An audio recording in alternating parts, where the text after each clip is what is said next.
तो चलिए शुरुआत करते हैं अब विल इटर्नल सीजन 3 एपिसोड 59 की। जैसा कि आपने पिछले एपिसोड में देखा था कि वहाँ पर रेड मिस्ट फैलती जा रही होती है। फिर उस रेड मिस्ट में से स्पिरिट बाहर आती है और वो जाओ जिमो को अपनी ओर खींच रही होती है। बायजन जाओ जिमो को रोकने की कोशिश करता है लेकिन वो उसे रोक नहीं पाता है।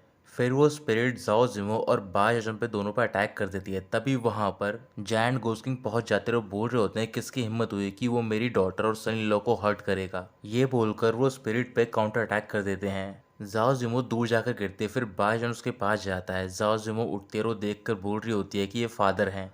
अचानक से जैंट गोस्किंग अपनी हाथ की ओर देख रहे होते हैं, उसमें कुछ रिएक्शन हो रहा होता है। उसे देखकर वो थोड़े से चौंक जाते हैं। फिर वो अपने सामने की ओर देखते हैं और वहां पर एक ऑरा का ब्लास्ट होता है। उस ब्लास्ट के बाद वहां पर एक ऑरा का टर्नेडो फॉर्म हो रहा होता है। ये देखकर जैंट गोस्किंग बोल रहे होते हैं कि ये तो गोस्ट बॉडी डिवोरिंग टेक्निक है। ये एक सीक्रेट टेक्निक है जो कि जैंट गोस्किंग की जो लाइनेज है उसमें पास डाउन हुई है।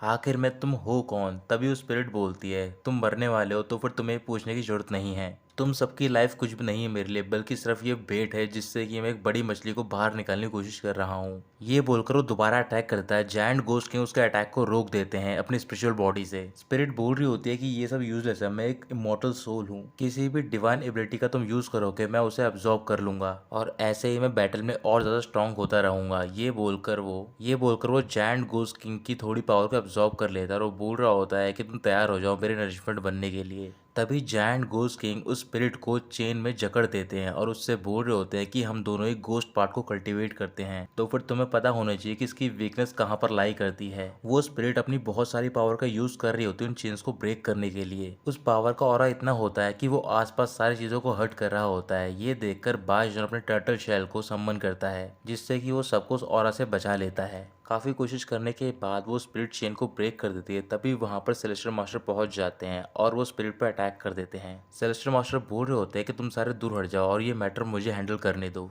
वो स्पिरिट जाकर नीचे गिर जाती है। फिर जायंट गोस्ट किंग अपनी बेटी यानी कि जाओजिमो के पास जाते हैं। उसकी हालत काफी खराब होती है। बाय चचन अपने मन में बोल रहा होता है कि ये सारी चीजें एक्सपीरियंस करने के बाद मुझे लग रहा है कि जाओजिमो मेरी आइडेंटिटी को सस्पेक्ट करने लग गई है, लेकिन करंट क्राइसिस की वजह से वो इस चीज़ को होल्ड बैक कर रही है।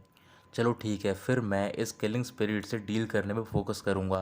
सेलेस्टर मास्टर के अटैक की वजह से स्पिरिट की बॉडी को काफी नुकसान पहुंचा होता है। इस वजह से वो बॉडी को छोड़ देती है। फिर वो स्पिरिट बाहर निकलती है और वो होती है गोंगसुन वानार। जैसा कि मैंने आपको पहले बताया था कि वानर जब फॉलन स्वॉर्ड एबस में गई होती है तो फिर वहां पर गोस्ट मदर की स्पिरिट होती है जिसने कि वानर की बॉडी पे कब्जा कर लिया होता है। लेकिन जो गोस्ट मदर की स्पिरिट होती है वो पूरी नहीं होती, बल्कि वो सिर्फ उनका लेफ्ट हाथ होता है जो कि कटकर वहां पर गिर गया होता है। वानर मुस्कुराते हुए आते हैं और बोल रही होती है कि ओल्ड मैन तुम वाकई में मुझे सरप्राइज करना जानते हो। वो तीनों देखकर हैरान हो जाते हैं। फिर बाजन बोल रहा होता है कि सारे ध्यान से रहना, ये हमें काफी टाइम से ऐसे ही परस्यू कर रही है, मुझे डर है कि हम सिर्फ बेट हैं इसके लिए, इसका कोई और पर्पस है इन सारी चीज़ों के लिए। तभी अचानक से वहाँ पर बहुत सारी स्पिरिट आ जाती हैं करोड़ों की तादाद में और वो सारी स्पिरिट उनकी ओर जा रही होती है। वानर बोल रही होती है कि तुमने रियलाइज करने में काफ़ी देरी कर दी। ये बोलकर वो अटैक कर देती है। तभी सेलेस्टियल मास्टर उस अटैक को काउंटर अटैक करते हैं। फिर वानर दूसरी साइड से अटैक कर रही होती है और बोल रही होती है गुई एम्पायर डायनेस्टी में सबसे इंपॉर्टेंट लोग आज सारे मेरे हाथों में हैं। बाजन लगातार जाओ जिमो को उन सारी स्पिरिट से बचा रहा होता है। वानर बोल रही होती है कि आज तुम मरोगे या फिर जियोगे, ये सारी चीजें डिपेंड करती है मेरे सिंगल थॉट पे। इतनी देर हो गई है, क्या तुम अभी भी बाहर नहीं आओगे? तभी जायंट गोस्ट किंग अपनी स्पेशल बॉडी को सम्मन करते हैं और बाजन से बोल रहे होते हैं कि सन इन लॉ मैं तुम्हें जाओ जिमो सौंप रहा हूँ। ये बोलकर वो स्पिरिट को मार रहे होते हैं। तभी बाजन अपनी अशरा बॉडी को सम्मन करता है जाओ जिमो को बचाने के लिए उन सारे स्पिरिट से। जाओ जिमो अशरा बॉडी को देखती है और बोल रही होती है कि ऐसा क्यों हो रहा है, ये मुझे क्यों बचा रहा है। बायजन ने एक शील्ड क्रिएट की होती है लेकिन वो सारे स्पिरिट शील्ड को ब्रेक थ्रू कर देती हैं। इस वजह से वो अपनी अशरा बॉडी की हेल्प से जाओ जिमो को घेर लेता है ताकि वो स्पिरिट नुकसान ना पहुंचा पाए। लेकिन वो ऐसा ज्यादा देर तक नहीं कर पाता। धीरे धीरे अशरा बॉडी भी डिसअपेयर होने लग जाती है। इस वजह से वो खुद अपनी बॉडी लेकर जाओ जिमो के पास जाता है, उसे हक कर लेता है स्पिरिट से बचाने के लिए। अचानक से वहां पर एक पर्सन आता है और वो बोल रहा होता है कि तुम सारे मेरे पास वापस जाओ और वहां पर जाओ जहां पर तुम्हारी जगह है।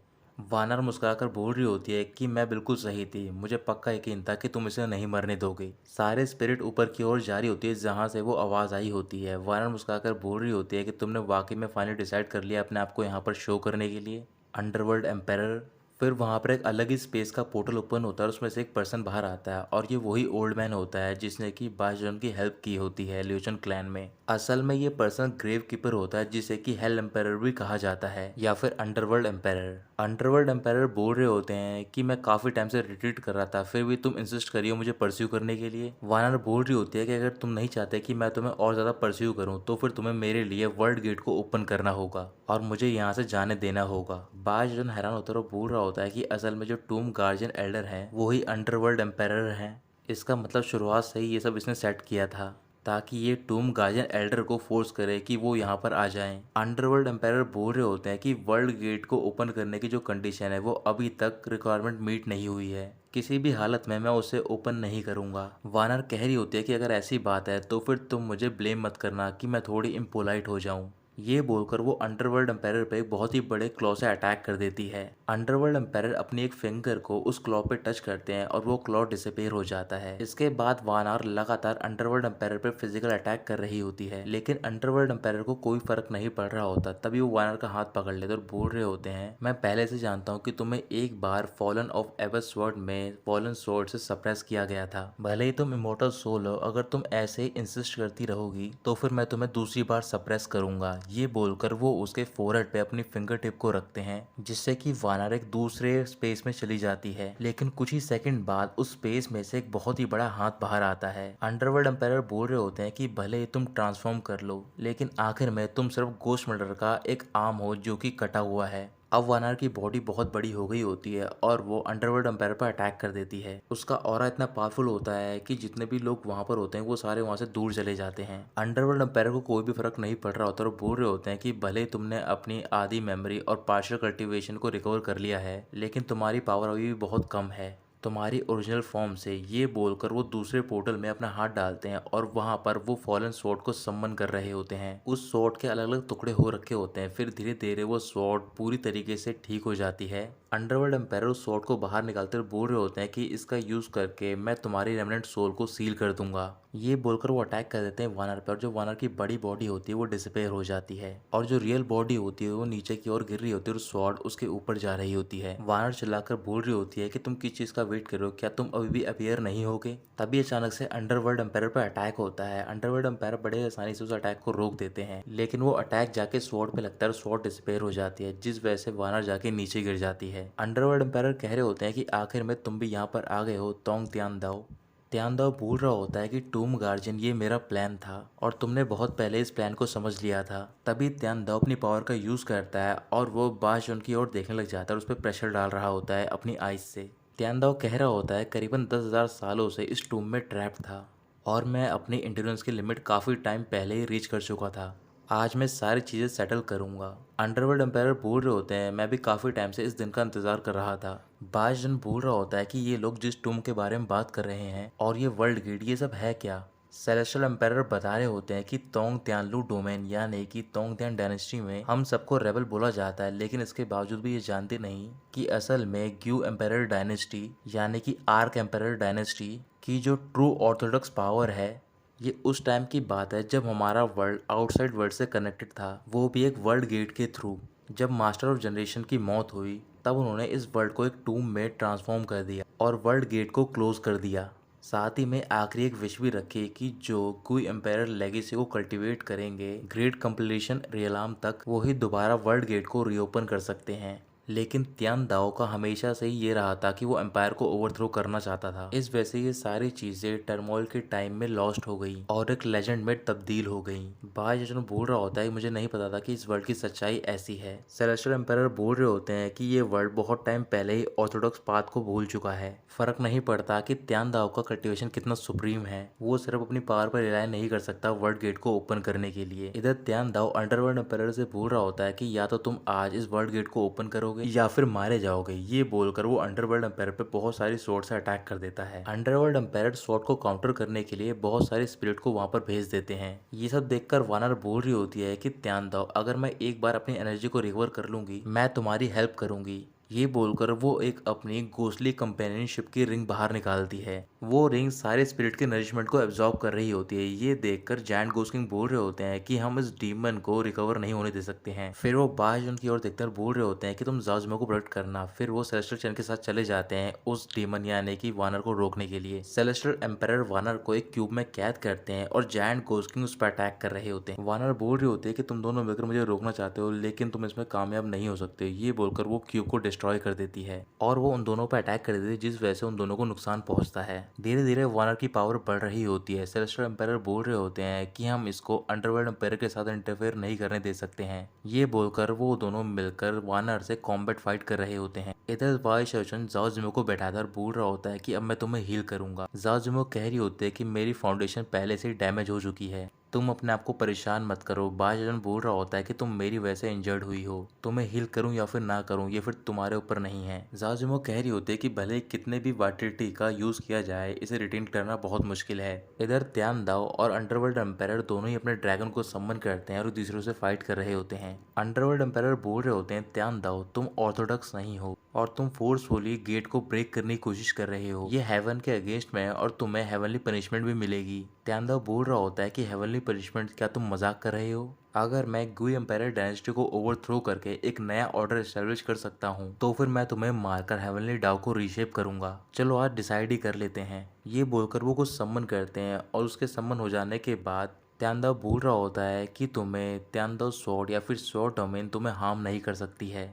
तो फिर तोंग त्यानदाव कॉन्टिनेंट के बारे में क्या? त्यानदाव ने पूरे कॉन्टिनेंट को सम्मन कर दिया होता है, जिस वजह से पूरे वर्ल्ड में अफरा तफरी मच गई होती है। अंडरवर्ल्ड एम्पायर बोल रहे होते हैं हजारों सालों से मैं हेवन और अर्थ के लॉ को फॉलो कर रहा हूँ, हम दोनों ही दूसरे को रोक रहे हैं ताकि हम कुछ भी डिस्ट्रॉय ना करें, लेकिन आज तुम मेरे पीछे पड़े हो, इसका मतलब ये है कि तुम बैलेंस को ब्रेक कर रहे हो। इस वजह से मुझे एक कदम उठाना ही पड़ेगा। ये बोलकर वो बाय रन डाओ लॉ का यूज करते हैं। ये बोलने के बाद जमीन के अलग अलग पार्ट पे ब्लास्ट होता है और उसके अंदर से तोंगतेन रिवर की एनर्जी बाहर आने लग जाती है और वो कॉन्टिनेंट को रोकने की कोशिश कर रही होती है। वानर बोल रही होती है कि ये सारी एंडलेस रेसेंट फुल सोल का अंडरवर्ल्ड रिवर है, जैसे मैंने एक्सपेक्ट किया था कि तुम हेवनली वेनरेबल को काउंटर करने के लिए इसका यूज करोगे। तभी सेलेस्टियल एम्पायर अपने डीमन सीलिंग रोम्बस का यूज करते हैं वानर को सील करने के लिए। वो उसे रोम्बस में कैद करते हैं और जायंट घोस्ट किंग उस पर अटैक कर रहे होते हैं। वानर आसानी से रोम्बस में से ब्रेक थ्रू करती है और वो जाके जायंट घोस्ट किंग को पकड़ लेती है। वानर कह रही होती है कि ओल्ड गार्जियन क्या तुम भूल गए हो, ये अंडरवर्ल्ड रिवर में रिसेंटफुल सोल हैं जो कि मेरे लिए ग्रेट टॉनिक है। तभी सेलेस्टियल एम्पायर वहां पर आते हैं और वो सील करने की कोशिश करते हैं वानर को, लेकिन वो इस कोशिश में कामयाब नहीं रहते हैं। वानर बोल रही होती है कि मैं सारी अंडरवर्ल्ड रिवर की एनर्जी को एब्जॉर्ब करूंगी और इसके बाद तुम्हारा नंबर होगा कि तुम अपनी डिवाइन एबिलिटी को शो करो। त्यानदाव बोल रहा होता है कि इस बैटल की विन और लूज ही हमारी लाइफ और डेथ को डिटरमाइन करेगी। तभी अंडरवर्ल्ड एम्पायर 5 विसेरा सीक्रेट टेक्निक का यूज करते हैं। फिर वहां पर अलग अलग जगह पर गार्जियन स्पिरिट सम्मन हो जाती हैं और ये करीबन 5 तरह की होती हैं, अर्थ, फायर, वाटर और 2 और तरीके की, जो कि त्यानदाव कॉन्टिनेंट को रोक रही होती हैं। इधर बायशजन जाओ जिमो को हील करने के बाद बोल रहा होता है कि मेरे पास एक क्रिएशन पिल बची हुई है, तुम इसे खा लो। तो फिर जाओ जिमो बोल रही होती है कि अगर मैंने इसे खा लिया तो फिर मेरी फाउंडेशन 80% रिपेयर हो जाएगी, वो काफ़ी है मेरे लिए। इसके बाद हम दोनों इवन हो जाएंगे, अब मुझे तुम्हारी और हेल्प नहीं चाहिए। यहाँ पर वो डिमोनिक इवल है तो फिर तुम्हें वहाँ पर जाकर उससे फाइट करनी है जब टाइम आए तो। जो वानर की रिंग होती है वो धीरे धीरे वाइटलिटी को एब्जॉर्ब कर रही होती है। जायंट घोस्ट किंग अपने 10,000 गोस्ट एटेंडेंट फॉर्मेशन का इस्तेमाल करते हैं, साथ ही में गोस्ट क्लॉ कैप्चरिंग हेवन का, ताकि वो रिंग को ब्रेक कर सकें। जैसे ही वो क्लॉ रिंग को पकड़ते हैं उसका इफेक्ट वानर पे होता है, फिर वो रुकती है और बोल रही होती है तुम्हें देखकर लग रहा है कि तुम ऐसे जिद करके मुझे रोकने की कोशिश कर रही हो, अब ये मेरे लिए और भी ज्यादा इंटरेस्टिंग होता जा रहा है। तभी सेलेस्टियल एम्पायर भी अपनी पावर का यूज करके वानर को जकड़ लेते हैं। बाशजन अपने स्पेयर को बाहर निकालता है और वो डायरेक्टली रिंग पे अटैक कर देता है।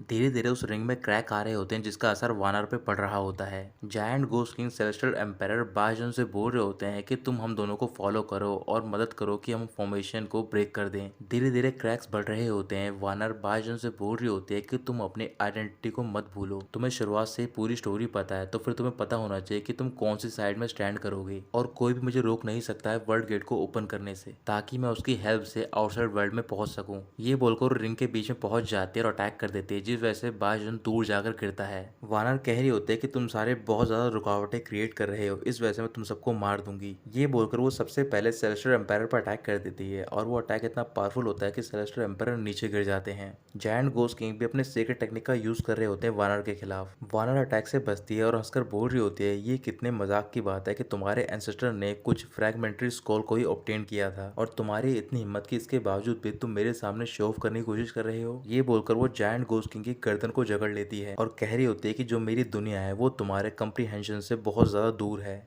जो हेवन की ट्रू टेक्निक है वो तुमसे बहुत ज़्यादा दूर है और वो कोई ऐसी चीज़ें नहीं है जिन्हें कि तुम आसानी से कंट्रोल कर सको। इधर बाजन एक पिल खाता है, उसकी पावर बढ़ जाती है और कह रहा होता है कि ये वर्ल्ड तुम्हारी जगह नहीं है कि तुम इसे डोमिनेट कर सको। जब तक मैं यहाँ पर हूँ मैं तुमसे आखिर तक फाइट करूंगा। ये बोलकर वो अपनी एम्पायर बॉडी को समन कर लेता है और डायरेक्टली स्पेयर के पास जाकर अपनी एम्पायर फिश का अटैक करता है ताकि वो रिंग को ब्रेक कर सके। वानर बोल रही होती है कि यहाँ तक 2 हाफ गॉड कल्टीवेटर भी मुझसे डील नहीं कर सकते हैं और तुम तो ठहरे एक छोटे से नैन्सन सोल स्टेज कल्टीवेटर, तुम्हारी इतनी हिम्मत कि तुम मेरे पाथ को ब्लॉक करोगे। ये बोलकर वो बाजनर पर अटैक कर देती है, लेकिन जायंट घोस्ट किंग अटैक को काउंटर करते बोल रहे होते हैं कि तुम इस रिंग को ब्रेक करो। बाजन बोल रहा होता है, क्या होगा कि मैं नैन्सन सोल कल्टीवेटर हूँ और ये कोई ऐसा वर्ल्ड नहीं है जहाँ पर तुम आकर कोई ट्रबल क्रिएट कर सकती हो। ये बोलकर वो स्पेयर पे एक और एम्पायर फिस्ट का इस्तेमाल करता है। रिंग में धीरे धीरे क्रैक बढ़ रहे होते हैं। वानर बोल रही होते हैं कि तुम अपने मास्टर को ही बिट्रे कर रहे हो। बाजन अपनी पावर का यूज करता बोल रहा होता है कि अब मुझे फर्क नहीं पड़ता है। जायंट घोस्ट किंग बाजन की ओर देखते हैं और उन्हें पता चल जाता है कि वो कोई बाय हाउ नहीं बल्कि बाजन है। बाजन बोल रहा होता है कि आज तुम्हें जिंदगी भर याद रहेगा कि तुम्हें कैसे एक नैन्सन सोल कल्टीवेटर ने हराया था। ये बोलकर वो अपने दोनों हाथों को एक पंच में बदलता है और उससे अटैक कर देता है स्पेयर पे। अटैक इतना पावरफुल होता है कि वो रिंग ब्रेक हो जाता है। अंडरवर्ल्ड एम्पायर कह रहे होते हैं कि तुम बहुत ज्यादा ग्रीडी थी और तुमने बारबरिक लैंड से कई सारी सोल्स को स्टील किया है। वानर की बॉडी में से बहुत सारी सोल बाहर निकलने लग जाती हैं। अंडरवर्ल्ड एम्पायर बोल रहे होते हैं कि इन सबको मेरे पास लौट जाना चाहिए, यानी कि अपनी असली जगह पर, और इनकी असली जगह है अंडरवर्ल्ड रिवर।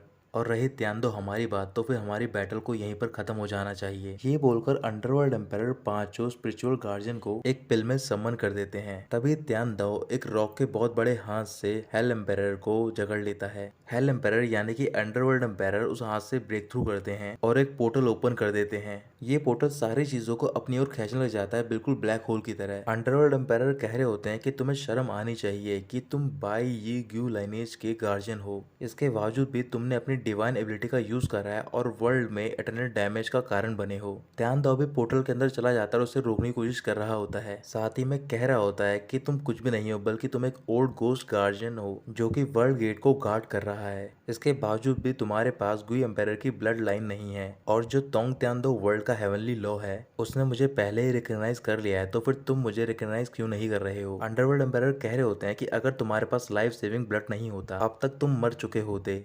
त्यानदाव बोल रहा होता है कि ओल्ड मैन तुम भी धीरे धीरे रॉट हो रहे हो और मेरे बिना जितनी भी रॉयल ब्लड लाइन है वो सारी वेस्ट है, वो यहाँ से नहीं जा पाएंगी और मैं अपनी फेट को एक्सेप्ट नहीं करूंगा। वानर की बॉडी भी उसी पोर्टल में जा रही होती है। त्यानदाव बोल रहा होता है कि अगली बार जब हम मिलेंगे मैं बिलीव नहीं कर सकता हूँ कि तुम दोबारा इस डिवाइन एबिलिटी का यूज कर पाओगे और तब मैं वाकई में तुम्हें मार दूंगा। ये बोलने के बाद वो पोर्टल वहां से डिसअपेयर हो जाता है। अंडरवर्ल्ड एम्पायर कह रहे होते हैं कि तुम कभी भी नहीं समझ पाओगे कि सच में ऑर्थोडॉक्सी क्या है। ये कोई ब्लड लाइन के बारे में नहीं है बल्कि ये इनहेरिटेंस के बारे में है। इस बैटल के बाद जिस पाथ पे तुम चलोगे वो ऑलरेडी ही लिमिटेड है। जाओ जिमो चलकर बाजन के पास जाती बोल रही होती है कि अब एनिमी रिट्रीट कर चुका है तो फिर तुम्हें एक्सप्लेनेशन देनी चाहिए। जायंट घोस्ट किंग जाओजिमो के पास जाते हैं, संभालते हैं और बोल रहे होते हैं, मैंने पहले ही गेस करा था कि तुम्हारी आइडेंटिटी उतनी सिंपल नहीं है, लेकिन कभी इमेजिन नहीं किया था कि तुम अपने आप को इतना छुपा कर रख रहे हो। बाजन कह रहा होता है कि मेरी कोई भी इंटेंशन नहीं थी तुम सबको डिसीव करने की, तुम सबको मुझे चांस देना चाहिए एक्सप्लेन करने का। जाओजमो गुस्से से बाजन की ओर देख रही होती है। तभी अंडरवर्ल्ड एम्पायर बोल रहे होते हैं कि जो बाजन की आइडेंटिटी है मैं बहुत पहले से जानता था और मैंने पहले से अरेंजमेंट कर रखी थी इसके लिए। अब से ग्यू एम्पायर डायनेस्टी यानी कि आर्क एम्पायर डायनेस्टी में एक नया अंडरवर्ल्ड एम्पायर होगा जो कि मुझे रिप्लेस करेगा और सोल सेरेमनियल पैलेस को गार्ड करेगा, साथ ही में सोवर्जिन टूम को प्रोटेक्ट भी करेगा और सबसे इम्पोर्टेंट ड्यूटी है कि उसे वर्ल्ड गेट को डिफेंड करना है।